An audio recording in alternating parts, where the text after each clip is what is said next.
Peuple congolais, l'heure de la vérité a sonné.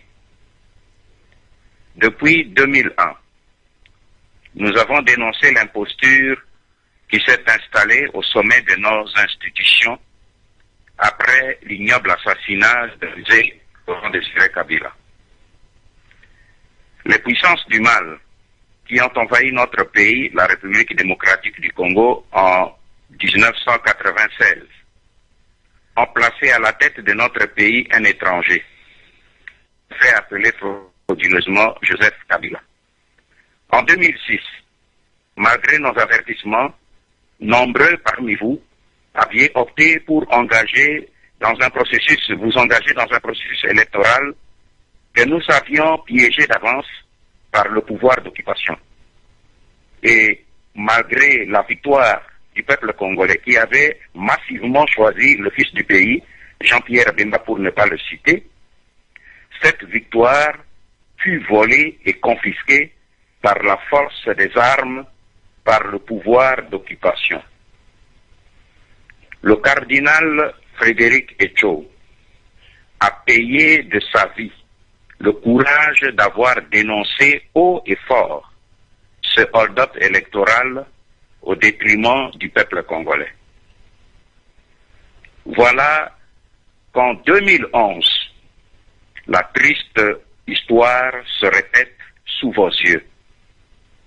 Comme nous vous l'avions dit et prédit, votre victoire électorale et démocratique par le choix massif d'un fils du pays, Étienne Tshisekedi, est sur le point de vous être une fois de plus ravi par l'imposteur Hippolyte Kanambe, alias Joseph Kabila.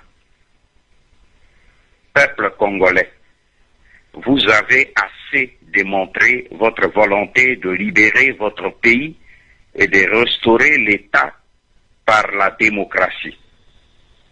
Mais l'imposteur Kabila vient de vous démontrer aussi une fois de plus qu'on ne libérera pas la République démocratique du Congo par les urnes tant qu'il détient le pouvoir.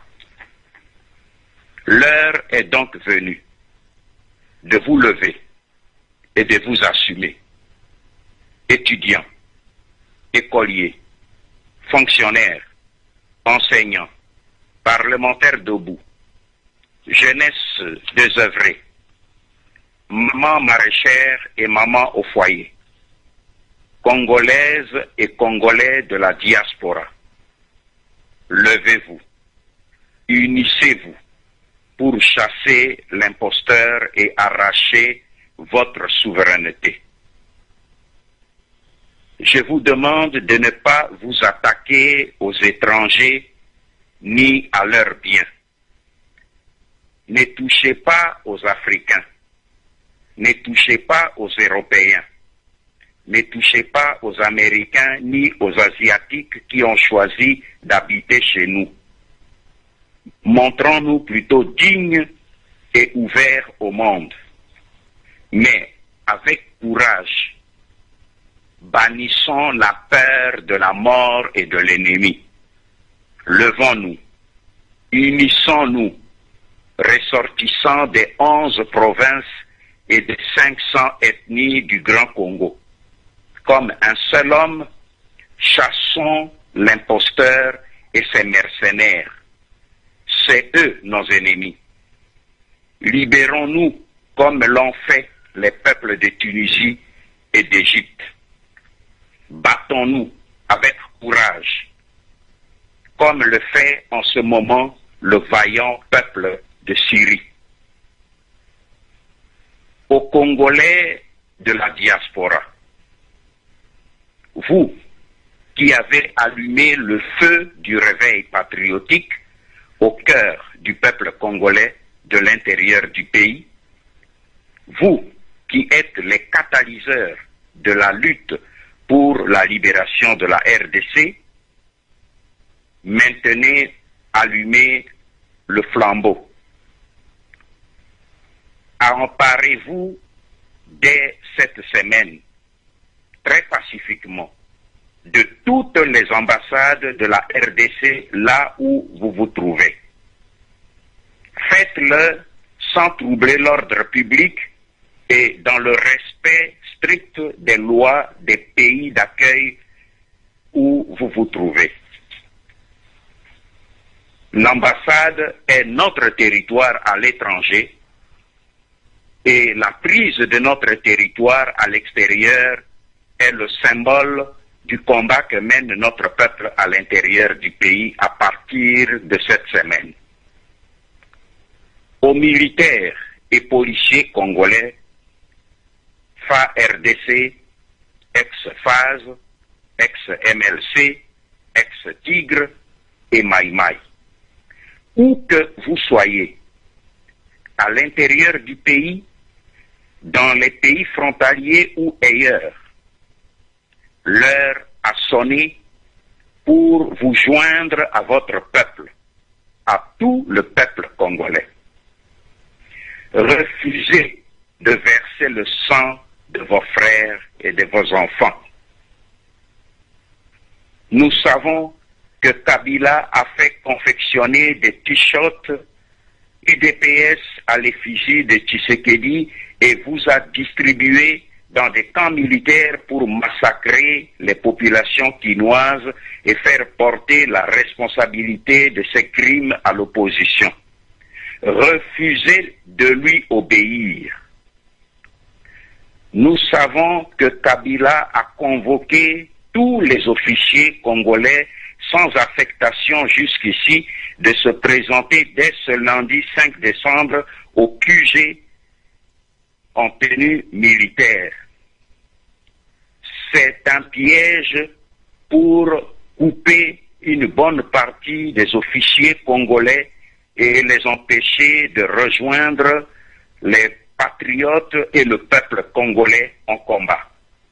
Ne vous présentez pas demain, lundi, à cette convocation parce qu'il s'agit d'un piège. Nous savons que Kabila a décrété un couvre-feu au camp Kokolo et dans d'autres camps à partir de 18 h pour éviter que les militaires congolais rejoignent le peuple et les patriotes. Refusez ce couvre-feu, comme vous avez refusé le désarmement.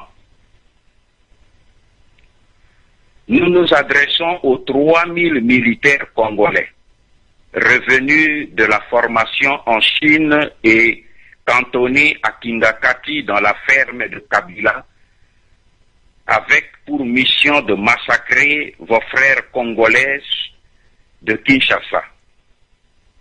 Sachez que vous êtes d'abord congolais, quelle que soit votre région et quelle que soit votre ethnie.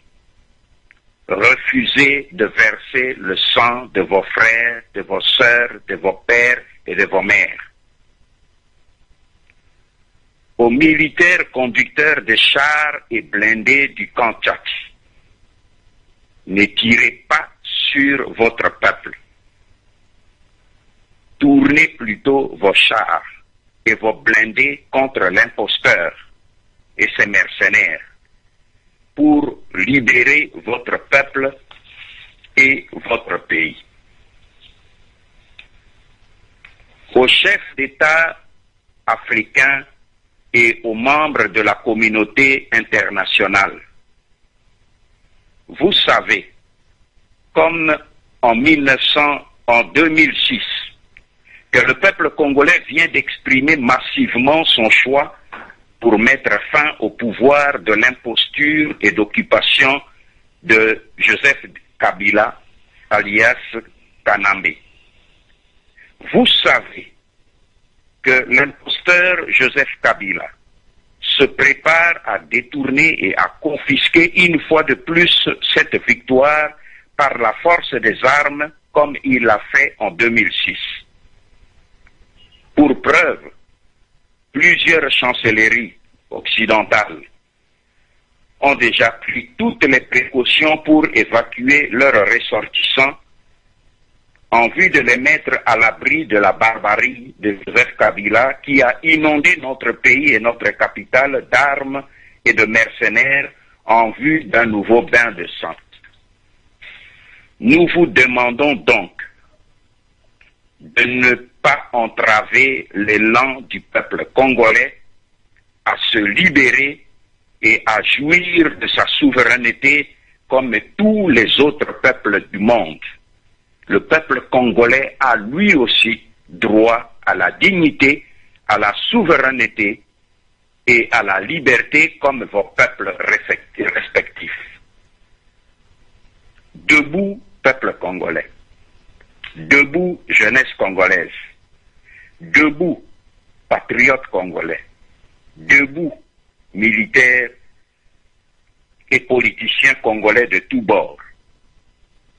Libérons le grand Congo, notre Congo. Parce que si nous ne le faisons pas aujourd'hui, personne ne le fera demain à notre place. Que Dieu bénisse la République démocratique du Congo et son peuple, nous vaincrons. Que Dieu vous bénisse.